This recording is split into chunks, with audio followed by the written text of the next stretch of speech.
Video की शुरुआत होती है, बियोंग ने उस आदमी को मार दिया होता है जो पायरेट्स को ऑर्डर दे रहा था और यून उसके पास आते हुए कहता है दुश्मन पीछे हट रहे हैं। ऐसा लगता है जैसे तुमने जिस आदमी की ओर इशारा किया था वो कमांडर था।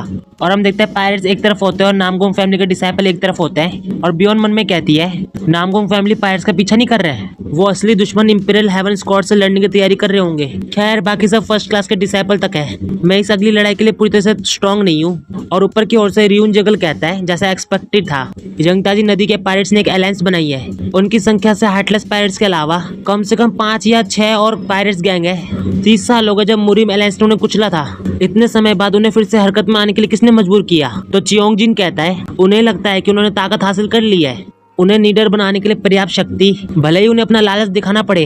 तो जिन्हों कहता है सिर्फ टाइम बताएगा, अगर उन्होंने सच में पावर हासिल कर लिया है या उनके लालच ने उनके फैसले को बदल दिया है। तो मो खोलियब कहते हैं किसी भी तरह से ये वेलकम लायक नजारा नहीं है। और सभी लोग नीचे ग्राउंड की ओर ही देख रहे होते हैं। तो हयुक रियोन कहता है वो यहाँ है और इन्हें देखते हुए कहता है तो ये है इंपीरियल हेवन स्क्वाड। रियोन जगल कहता है सभी लोग पूरा ध्यान दो, हम नामगोंग फैमिली की असली ताकत देखने वाले हैं। ये इस बात पर निर्भर करता है कि नामगोंग फैमिली का लीडर इस लड़ाई में कैसा प्रदर्शन करता है। मुरिम अलायंस के अंदर कई चीजें बदल सकती है। और देखते हैं नामगोंग फैमिली का एडमिनिस्ट्रेटर कहता है आखिरकार वो यहाँ है। तो फैमिली हेड कहता है डिसाइपल्स को पीछे हटने के लिए कहो। तो एडमिनिस्ट्रेटर ऐसे ही करता है और कहता है सभी डिसाइपल्स को पीछे हटने के लिए कहो। तो वो आदमी से सुन लेता है और झंडा हिला के इशारा कर रहा होता है और एडमिनिस्ट्रेटर आवाज लगाते हुए कहता है माय लॉर्ड।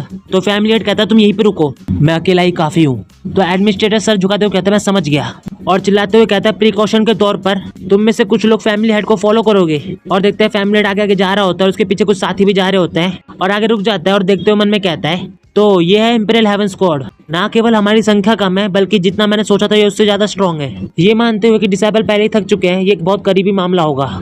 और देखते हैं इंपीरियल हेवन स्क्वाड का लीडर इशारा करते हुए कहता है एम। और इसी के साथ सभी ने बो और एरो को तैयार कर लिया होता है और फैमिली हेड बहुत तेजी से इंपीरियल हेवन स्क्वाड की ओर आगे बढ़ रहा होता है। तभी उनका लीडर चिल्लाते हुए कहता है फायर करो।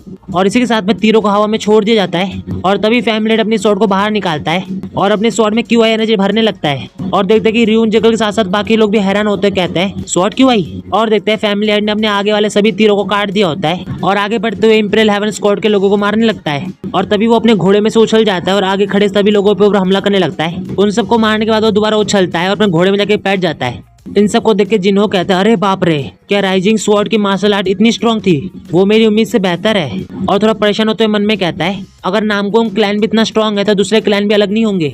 ऐसा लगता है कि मुरिम अलायंस मुश्किल समय में है। और फिर हमें दोबारा दिखा जाता है फैमिली हेड को जो अपने स्वॉर्ड को उठाए हुआ होता है और एक ही स्ट्राइक में 3-4 बंदों को खत्म कर देता है और आगे आने वाले सभी बंदों को मार रहा होता है, किसी पे भी रहम नहीं कर रहा होता। और मन में कहता है ये हमारे नामगोंग फैमिली के लिए एक बहुत अच्छी जीत होगी। तो वो सामने कुछ नोटिस करता है और देखते हैं कि आगे की ओर से इतनी एनर्जी आ रही होती है कि फैमिली हेड का घोड़ा भी डर गया होता है। और देखते हैं वही सामने से मार्शल एम्परर आ रहा होता है, वो अपने एनर्जी को रिलीज करते हुए फैमिली हेड के सामने आ जाता है। पिल हयुक कहता है उन्होंने अपनी फॉर्मेशन बदल दी है, क्या वो ली मोशिम हार्टलेस पायरेट्स का कैप्टन है? इसे देखकर मो खोलियब कहता है नॉनसेंस, सिर्फ पायरेट्स होने का कोई मतलब नहीं है, ऐसी डोमिनेटिंग ऑरा हो सकती है। फैमिली हेड कहता है तुम उस तरह के आदमी नहीं लगते जो पायरेट्स के चक्कर में फंस जाए। तो वो मुस्कुराते हुए कहता है और तुम शेमलेस मुरिम क्लैन के मेंबर भी नहीं लगते। तो फैमिली हेड हंसते हुए कहता है हमें यहाँ के अलावा कहीं और मिलना चाहिए था। उसके बाद वो अपने घोड़े से उतर जाता है। उसके बाद वो अपने घोड़े को सहलाते हुए एक बम पे थोड़ा सा जोर से मारता है जिससे वो घोड़ा भाग जाता है और फैमिली हेड कहता है जाओ अब तुम आजाद हो। लेकिन तभी घोड़ा आगे जाके रुक जाता है और फैमिली हेड भी उसे देख के हैरान होता है और उसे देख के मुस्कुराते हुए कहता है बेवकूफ। और फिर मार्शल एम्पर से कहता है मैं जिनचोन नामगोंग फैमिली का हेड हूँ, मुझे राइजिंग स्वॉर्ड के नाम से भी जाना जाता है। तो वो भी अपनी स्वॉर्ड बाहर निकाल लेता है। उसके बाद वो भी मुस्कुराते हुए कहता है मैं वो हूँ जो अंधेरे आसमान के नीचे खड़ा हूँ, dark heaven martial emperor. Battle में आपका सामना करना हॉनर की बात है। उसके बाद अपनी स्वॉर्ड को घुमाता है और अपने स्वॉर्ड में क्यूआई एनर्जी भरता है। इसे देखकर फैमिली हेड मुस्कुराता है और मन में कहता है ये आसान नहीं होगा, लेकिन ये तभी मीनिंगफुल होगा जब ये आसान नहीं होगा। मुझे कमजोर को धमकाने में कोई इंटरेस्ट नहीं है। इतना सोचने के बाद वो अपना स्टैंड ले लेता है और भागते हुए मार्शल एम्परर की ओर जाने लगता है। सॉरी गाइज, मुझे पता है वीडियो छोटी है पर लॉन्ग वीडियो बनाई थी वो पूरी खराब हो गई, इसलिए अभी छोटी वीडियो अपलोड कर रहा हूँ।